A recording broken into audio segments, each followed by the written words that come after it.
Greetings, Facebook family, and happy 420. I'm reaching out to you today. This is an international holiday for those who don't know, but for those who grew up in the counterculture movement when marijuana was a big thing, people knew what 420 meant. So, where did 420 originate? In 1971, a group of young white boys would meet at 420 at a statue in San Rafael, California. And it was there they would come together because they were looking for an abandoned cannabis crop farm that they knew someone had somewhere. So that's the origins of 420. These young men coming together to try to find this cannabis crop in California. It's interesting to note that now these five young men are very successful businessmen, right? So that's the origins of 420. And there was a magazine, I don't even know if it's still out now, but High Times magazine actually used the term in its magazine around 420 being a holiday. And then Cheech and Chong, I don't know if any of you knew Cheech and Chong, they had funny movies and it was all about smoking pot. They also acknowledged the date of 420. So that's the origins of 420.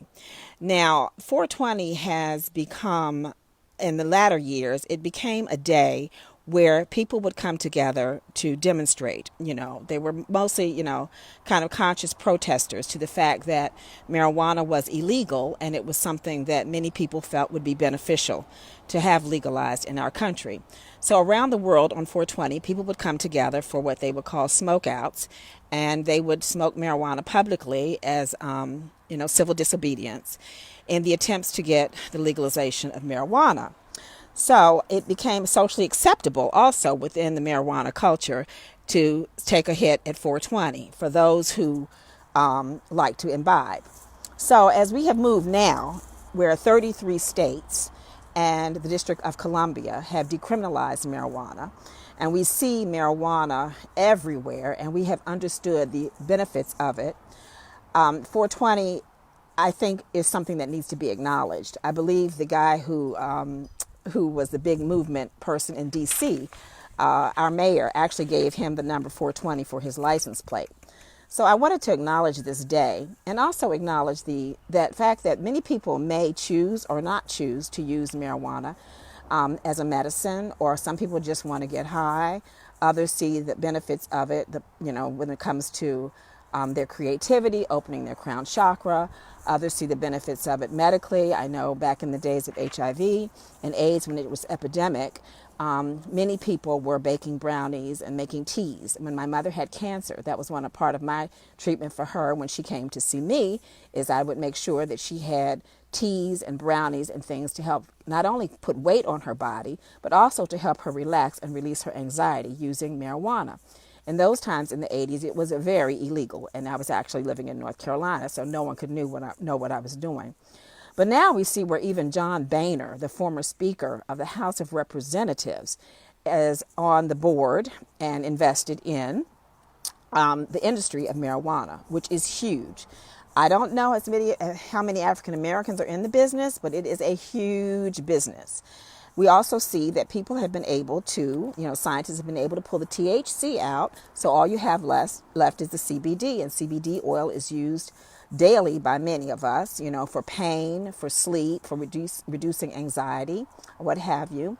Again, still many people who are ill are using marijuana, and my children find it completely fascinating that my peers and my friends who are even in their 80s use marijuana for medicinal purposes or just because they want to get high. I also wanted to acknowledge that today, 420, there are many concerts going online. Some of the major ones have been for fundraising. One of them is, I believe, it's the Lost Prisoners. It's the Lost Prisoner Project. That started at noon today, and the musicians are Wiz Khalifa, Erykah Badu, Stephen Marley, and others. Of course, Willie Nelson has a huge concert called Come and Toke It. It started at 2:20 p.m. And then Backyard Band, Melissa Etheridge, and some others were scheduled to be in Washington, D.C. today at RFK Stadium at 4 o'clock.